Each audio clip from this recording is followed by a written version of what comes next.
We're going to look at the birthday paradox. This is one of the best paradoxes out there. Even when it's explained to you, it still doesn't seem true. It is so unintuitive. So let's imagine that you're having a party with your 23 best friends, your bestie. I know what you're thinking. Doesn't seem very responsible, but this is one of the parties where on the entrance everyone gets swabbed and they all tested negative for COVID-19. So we're safe being together here. So you have 23 people, including yourself, and you start wondering about birthdays, about if people share the same birthday, not birth year, just birthday. And you stand up and you start asking everyone to say what day they were born on. And believe it or not, everyone is surprised that two people were both born on the same day. It seems like the most unlikely thing possible, when actually, mathematically, it is a little over a 50% probability that two people will have the same birthday if there's 23 people, randomly selected people. And I know this seems impossible. That cannot be right. Over a 50% chance when there's 23 people, but there's 355 days in a year. How does that work? Well, it does work. Let's look at the probability. Let's break it down. So instead of calculating the probability that two people share the same birthday, we're going to calculate the complement. This is very common in probability. It's easier to count. We're trying to calculate the probability that two people don't share the same birthday, and then we'll subtract it from 100% to find what we're actually looking for. This will make sense when I explain it here. So if you have somebody and you tell them to choose a birthday, they choose any day of the year. They can't have the same day as anybody else because there's just one person. Now the second person, when they say their birthday, the probability that they don't have the same birthday as the first person is 364 divided by 365, because we're ignoring leap days, because they can choose any day on the calendar except the one day that the previous person had a birthday. So this number here is it's like 0.99, right? And if you multiply it into a percent, it's like 99% probability that the second person will not have the same birthday as the first person. Now, say the third person comes in, and the third person, they only have 363 days to choose from, because person one chose a birthday, person two has a different birthday, so the third person, if they were trying to have different birthdays here, only has 363 days to choose from to not share a birthday with somebody else. So the probability of them not having a birthday with someone else is 363 divided by 365. Now, this is kind of one of the fundamental theorems of probability, that if these events are independent, which they are, you can multiply them to find the compound probability. So if you have three people in a room, the probability that all three share a birthday, let's multiply this together, this equals 132 over 13325. And if you divide this number in your calculator, and then you multiply it by 100 to turn it into a percent, you get around 99.2%. So this means if you have three people in a room, there's a 99.2% that neither of them share a birthday. And just real quick, that first person, I know we only have two numbers we're multiplying here. We're actually multiplying a third number, because the first person, they have 365 days to choose from out of 365 days.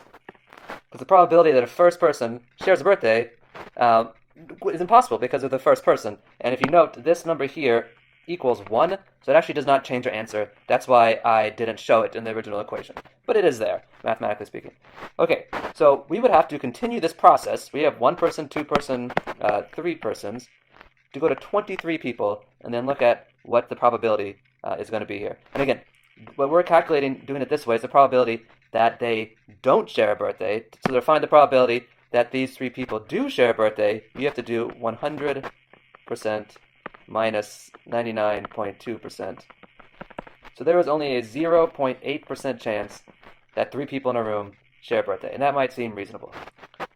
So here, I wrote out calculating the probability that 23 people do not share a birthday here. And again, this is person 1, person 2, person 3, person 4, person 5, and the pattern continues. This is person 22, this is person 23.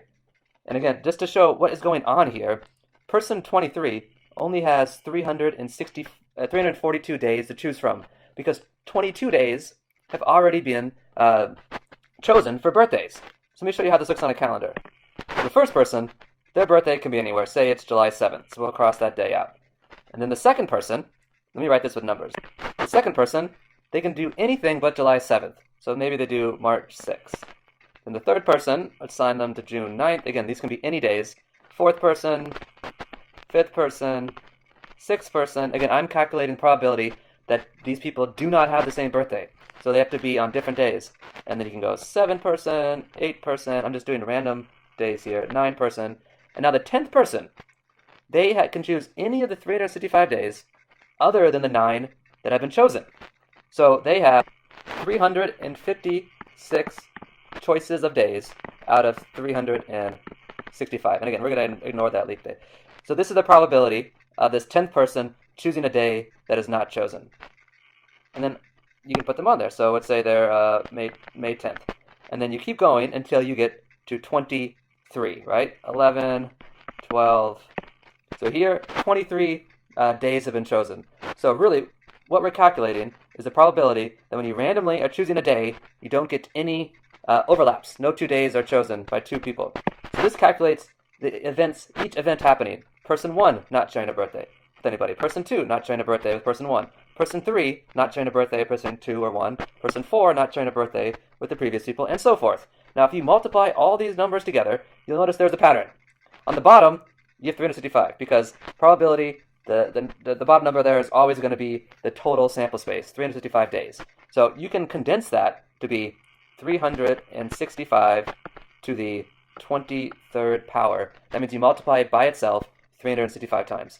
Now, the top of the fraction, it is 365 times 364 times 363 times 362. It's going one less, and there's going to be 23 numbers on top because there's 23 people here, right? So this is the calculation, and there is a condensed way to write this top part using what's called a factorial, which looks like this. I'm going to talk about that in a different video, how you can condense this and quickly type this into, say, a calculator. But if you do have take the time and type all this into a calculator, you can use maybe an online calculator, you do get around 0.496. And if you multiply this number by 100 to turn it into a percent, you have 49.6%. So the 49.6% chance that 23 people don't have the same birthday, but you're trying to find out when they do have the same birthday, so you minus that from 100%, and that is 50.4% probability that somebody does have the same birthday as somebody else when you have a room of 23 people. And that seems very surprising to many people.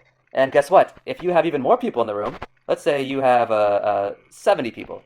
If you have a room that has 70 people, there is a over 99.9% probability that 2 people are going to share the same birthday. 50 people, there's about a 97% probability that 2 people share the same birthday. So if you ever find yourself in a room with 50 people, you can almost be guaranteed that 2 people will share a same birthday. You'll see a lot of psychics do this. They'll be in a room full of people and they'll say, "Oh, I bet 2 of you have the same birthday," and they find out that all these different people share the same birthday. But if you have a room that's over 100 people, it's guaranteed that at least 2 people share a birthday. Most likely, several people in the room share birthdays. So this is very unintuitive, but it is true. This is factual. You can simulate this. And again, if you ever find yourself in a room with even 23 people or around 20 people, you can try this, and most of the time, more than half the time, you will find out that 2 people share the same birthday. Okay, that's it.